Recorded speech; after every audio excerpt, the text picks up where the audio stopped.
Hi curl friends, welcome back to my channel, Outrageous Curls, where we get the curls popping and we keep it popping. And look at these curls popping. Pop, pop. Oh, no. And I hope your curls are popping too. So in today's video, I'm going to be sharing the top 5 natural hair mistakes. So let's jump right into the video. So mistake number 1 is co-washing and only co-washing your hair. So if you don't know what co-washing is, I'll give you a quick breakdown. So what co-washing is where you use a conditioner as a cleanser, which is great because you're cleansing your natural hair without stripping any of your natural oils, also moisturizing your hair at the same time, which is so good for natural hair. And this is a gentle cleanser. I'm going to say that again. This is a gentle cleanser for your natural hair. And the problem with a gentle cleanser is it does get rid of some dirt and grime, but it doesn't get rid of the product buildup, which is not good, because the problem is when you have that product buildup and it's building up and building up and building up in your natural hair, what will happen is your natural hair will start to get dry. The products that worked phenomenal on your hair, got those curls popping and looking fabulous as always, they won't work because there's other products still there. So what you need to do is get rid of that product. And how do you do that? The way to do that is to use a clarifying shampoo and apple cider vinegar, or apple cider vinegar, which is great at clarifying your natural hair and to get rid of that product buildup without stripping the natural oils.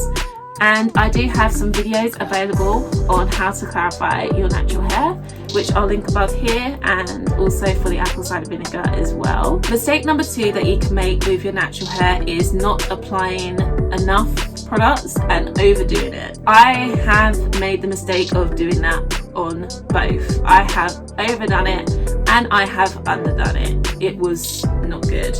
So what happened was, when I overdone it, what happened, I got this product after watching someone else's YouTube tutorial, and the product worked amazing and I was so happy with it, but I wanted it to work so well that I applied more than I should have. So the first week I applied the right amount, it looked amazing. Second week I overdone it, and the third week I overdone it as well.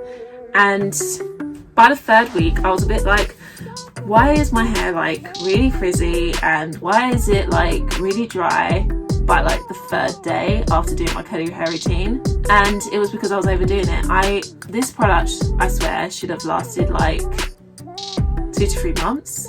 I used it in less than 4 weeks, which is not good. It was a very thick product for my hair, which is great for my hair, but too much of it did cause my hair to dry out. So making sure that you don't overdo it. So overdoing it can cause your hair to dry out, and vice versa, underdoing it again can cause your hair to dry out. So after that experience of overdoing it, I actually underdone it. So what I did was I did my curly hair routine, like all the products were on there, my hair looks amazing, it looks bomb, and my hair is well moisturized, and I would refresh my hair the next day with just some water and my hair would look great. Do the same thing the next day, my hair would look great, and then my hair would start to feel a bit dry, but I still only just sprayed it with some water. It looked great. Did the same thing the next day, my hair was even more dry. It didn't feel great and it was just starting to feel really dry. And there were times where I didn't put enough product in my hair during the curly hair routine. So by day 3 my hair was really dry and it would feel quite matted, and that's when I realised, okay, I haven't applied enough product to my hair. And I also realised as well that I should be applying some product to my hair throughout the week to help retain and to help maintain that curly hair routine style. So from that I realised you just got to make sure you get the balance just right.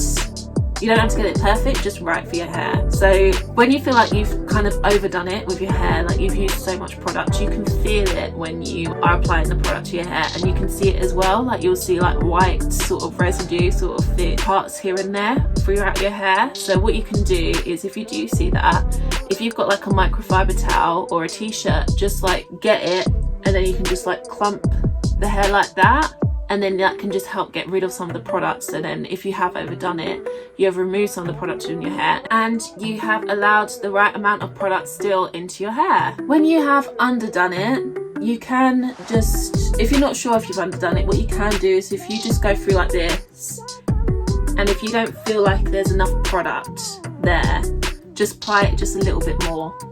You don't need to kill it by adding loads and loads, just add a little bit more. And if your hair feels dry the next day, just apply a bit more product. And when you think, okay, this is how many times I've had to apply a bit more product to my hair, you kind of got a better idea of how much product you actually need to apply to your hair on the curly hair routine, if that makes sense. I think it's more of like a technique and a skill that you learn. Once you learn your natural hair and once you understand your natural hair, you'll find that balance. It is a technique where you just got to just listen to your gut and you got to understand your hair needs, and it's just something that you kind of just go with the flow sort of thing. But I think just feeling your hair and then just kind of thinking, okay, like right now my hair feels pretty well moisturized, I'm happy with it.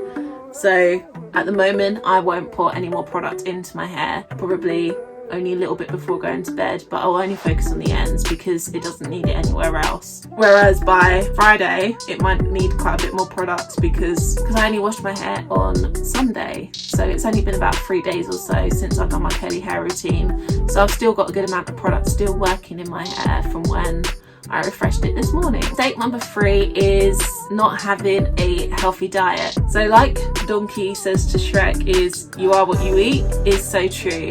It is important to keep an eye on what you're eating and making sure you're eating as healthy as possible to make sure you're getting enough nutrients into your body so that you're getting good nails, good skin and good hair. It will show if you have a poor diet, because when you have a poor diet, your skin will have a lot of breakout, your hair will just feel dry and brittle and your nails will break easily. But if you are lacking in nutrients and the right vitamins for your body, what you can do is making sure you're taking supplements. So that's what I've been doing recently, because based on my lifestyle, I am a pescatarian, so I don't eat meat, but I do eat fish and eggs. And where I'll be lacking a bit of B12, I take some multivitamins, but it's also got like iron and biotin, which is good for my hair. And then I take cod liver oil. I'm not sure if it helps a lot towards my natural hair, but it helps with like bones and mobility. So that's really good for me because of where I work out. But with this, because I do take these supplements, I don't think, okay, I'm having a healthy diet. I make sure that I am eating healthy as possible as well. So for example, here's some recipes that I do like to use throughout the week, especially during my working week because I work full time. And by the time I get home, I've got to have dinner, but sometimes I'm too lazy to make dinner from scratch, so I just batch cook. And this has definitely helped. I've noticed such a huge difference since I've been eating from this recipe book. Disclaimer, I'm not vegan. I did try to be vegan for a month, but it didn't work out for me. But these recipes are amazing and I highly recommend this cookbook, and it helped me increase my vegetable intake. And when I did that, I noticed such a difference in my body in general. Mistake number 4 is drying with a towel. This is like a big fat no to the natural hair community.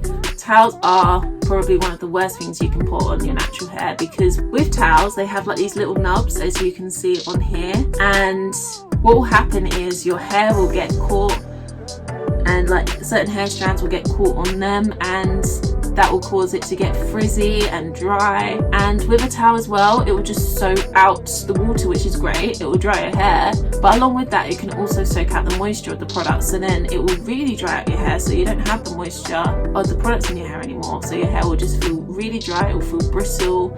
So that's why towels are not really good for natural hair at all. An alternative that you can use is a microfiber towel or a t-shirt. These are really good for natural hair, especially microfiber towel, because even though it's designed to dry your hair, it doesn't dry out your hair the same way as a towel does. It doesn't soak out the moisture of the product. It will get your hair dry, and it doesn't have the little nubs either, so your hair doesn't get frizzy. A t-shirt works just as well, so if you can't afford a microfiber towel, you can just use an old t-shirt and that's just still the same effect. And mistake number 5 is avoiding trims. I will admit I do feel like a hypocrite, because I am going to say I have not trimmed the ends of my hair for like 4 years.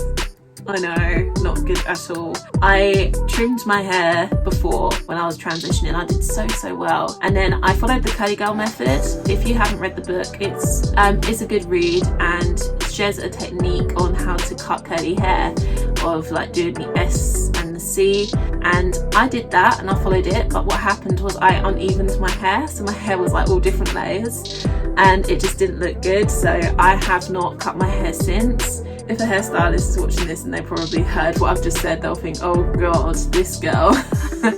Yeah, it's not really good. I wouldn't recommend trying to cut your hair yourself unless you are a professional and you know what you're doing. If you don't know what you're doing like I do, it's not a good idea.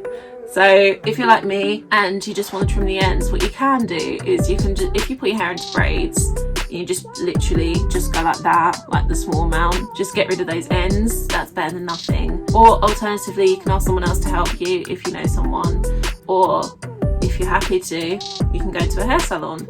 I will recommend one, which is Free Flirty Salon, which is in Shoreditch in London. They are really good. I hope to treat myself at some point when I can go up there to London and get a really good haircut. It is so long overdue, but trimming the ends will just help get rid of that any dead ends and split ends as well, and it will help improve your length retention and the growth of your natural hair. And that is it, curl friends. I hope you enjoyed this video. Please like this video. Also comment below your thoughts as well. Have you made any of these natural hair mistakes? Please let me know, and I hope I'm not alone on this. And also don't forget to hit that subscribe button to stay tuned for my curly hair uploads, and don't forget to hit that notification bell so you never miss out on the curly hair fun. I hope you guys have a lovely week. Keep it fun, keep it curly, stay true, and see you in the next video. Bye!